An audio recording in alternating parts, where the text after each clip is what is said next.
ঈদ আনন্দ উদযাপনে রাঙামাটি পর্যটন কেন্দ্রগুলোতে দর্শনার্থীদের ভিড় দেখা গেছে। বিস্তারিত জানাতে যুক্ত হচ্ছেন সহকর্মী সৈকত রঞ্জন চৌধুরী। সরাসরি চলে যাচ্ছি তার কাছে।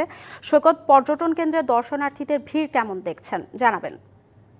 প্রথমে আপনার মাধ্যমে সকল দর্শকদেরকে জানাচ্ছি ঈদের শুভেচ্ছা। রমজানের দীর্ঘ বন্ধের পর মূলত ব্যবসায়ীরা যারা আছে, পর্যটন খাতের সাথে যারা জড়িত, তারা ভালো ব্যবসার একটা প্রত্যাশা করেছে এই টানা বন্ধের দিনে। এবং আমরা গতকাল যেহেতু ঈদের প্রথম দিন ছিল, সেখান থেকেই আমরা দেখেছি যে রমজানের তুলনায় অনেক পর্যটকের সংখ্যা কিন্তু বেড়েছে। তবে সেই বাড়াটি পর্যটন সাথে যারা ব্যবসায়ীরা আছে তারা যতখানি প্রত্যাশা করেছিল ঠিক ততখানি নয়।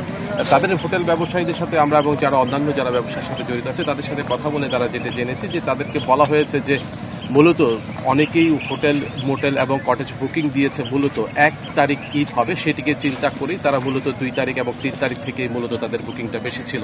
শাইনি চুলে এখন হবে সব হেয়ার স্টাইল। সিল্কোর দ্বিগুণ শাইনি চুল প্রতিদিন।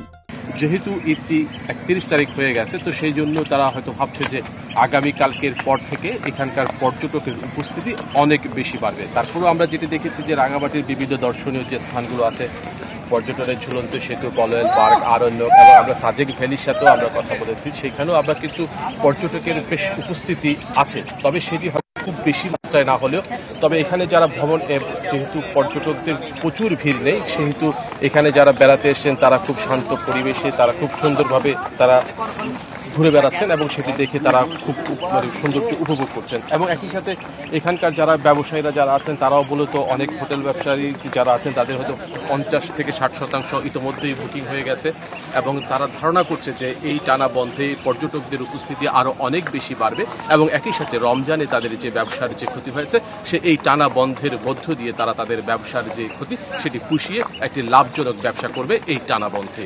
এবং আগামী দিনগুলোতে পর্যটকদের উপস্থিতি আরো বাড়বে বলে প্রত্যাশা করছে খাত সংশ্লিষ্টরা। এই ছিল রাঙামাটির সর্বশেষ পরিস্থিতি। সৈকত, ধন্যবাদ আপনাকে।